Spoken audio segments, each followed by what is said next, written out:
We were just talking during the break, almost 4 months now since the murder of Young Dolph in November and on South Airways in front of Makeda's Cookies, well-known establishment in that part of town. Young Dolph loved her cookies and was buying some when all this happened. And now, of course, the store will never reopen because the owners decided it's not safe for her to do so, especially with the memorial that's been erected in his honor. And so, Tanya, this just raises a very troubling question. You know, what is the best way to handle this? What is appropriate? You know, there are people who defend the fact that he was such a leader in the hip hop culture and loved his community, and we know about the turkey giveaways and all of that. But we also have a lot of folks who object to the lyrics in his songs, the misogynistic tone of a lot of them, the fact that that culture, as it is often the case, is such that, you know, a person doesn't feel, a business owner, a cookie store owner doesn't feel safe reopening her cookie store because she's so afraid of violence. Yeah, that's quite a conundrum. I feel like we have to find a way to memorialize. I can't answer exactly how you would memorialize Young Dolph, but I feel like you should memorialize him, and here's why. Young Dolph, you know, despite the misogynistic lyrics, I mean, because let's face it, almost every artist has misogyny. The Rolling Stones, I could name a bunch of rock groups and things that have misogynistic lyrics and things like that. All those things happen as part of what they do, things like that.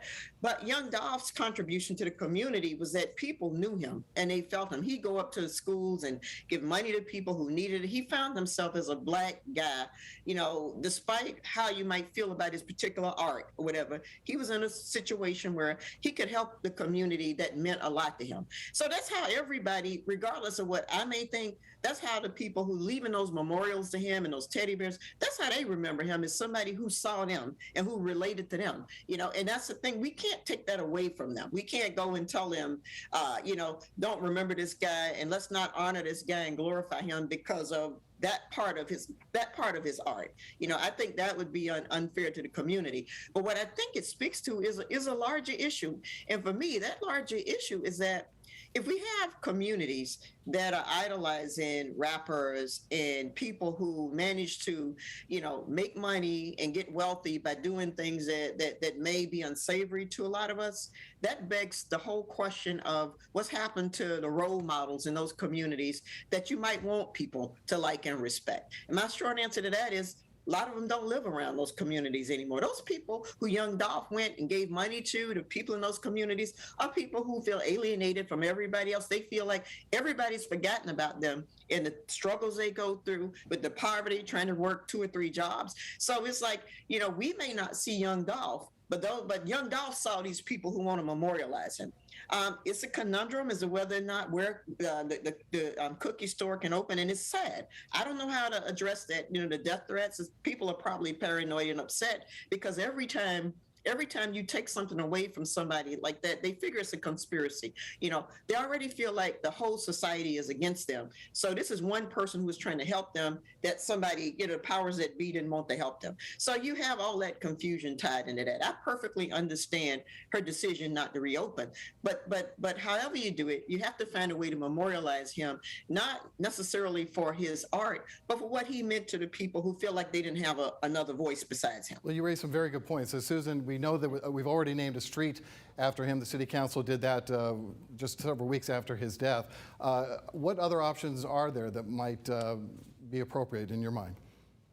Well, let me start out by saying, truthfully, I don't quite understand his music, but a lot of people do, and they like it. Yeah. So maybe these Young Dolph supporters could find a museum that would tell his story about his music, whether it's Stax Museum or Brooks Museum or the Civil Rights Museum. Somebody can have memorialize him with an exhibit about Young Dolph.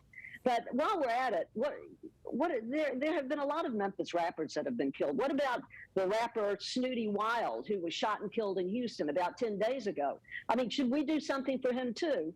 Or maybe the community and Young Dolph's supporters should do perhaps the gracious thing and something that, if I'm correct, Young Dolph would have done, and simply support the cookie shop that was forced to close over on Airways because Young Dolph was killed there. Wouldn't the reopening of that cookie shop in his memory, be also something good? But You know, how do you tame these angry people? I just don't know. Yeah. Well, I agree. There should be some way to kind of, if I had to just say right off the top of my head, I think there should be some way to memorialize them with the cookie shop, some way to do that kind of thing. But, this raises so many questions in our community about, the people who, first of all, I think Young Dolph is different from the other rappers in that people knew him on a more personal level, like at his funeral, they were talking about things he'd give to people, how he would pay people's bills and things like that. He'd do stuff, so people knew him in that kind of way. Mm-hmm. All the others, I'm not sure if they do, if they do the same thing. If they saw him, they saw this guy in the community on the regular. They saw him in the regular. So he was like one of them, And that's why the tremendous outpouring, I'm sure, because they did relate to him. Yeah. You've been covering the story and the memorial as well. Yeah. That's not going to be an easy thing to remove, is it? The owner of the building is not the cookie store owner, and he's very concerned. And it's really just unfortunate because, I spoke with the family spokesperson of the Makeda store. Ideally, you would want to open it up and show that you're rising above the violence, but unfortunately, this family has been dealing with, according to a family spokesperson, death threats, a lot of negativity. That's the real sadness of this story, is Makeda's is a black-owned business, a well-known business. Young Dolph supported it, and because one act of gun violence, the store will never reopen. And even the person who was maintaining the memorial, who I did an exclusive interview with back in January, that person was killed just a couple of weeks ago in another separate act of gun violence. So this story just is tragedy upon tragedy. To Tanya's point, I wish we could reopen. I wish it could be a triumphant thing. And Young Dolph did mean a lot to people. It is going to be interesting to see how do you do that, because it's not going to be in that space there as we're showing right now. It's going to have to be somewhere else, and where that will be. There's even, disputes on city council of how to go about when he had the honorary street named after him. So, well, I will say Pamela Hill, the owner of Makeda's, told me business is so good at their downtown location, and now they're talking about striking up some deals with some grocery store chains and things that they may not really need a second location. Maybe they're doing just fine without. But it would be nice if she really did want to have some kind of memorial wall or something at the new location, had that worked out. But for the reasons we've just discussed, they're not going to do it. Violence is a real public health issue here that at some point we got to get at. You're right about that, Tanya.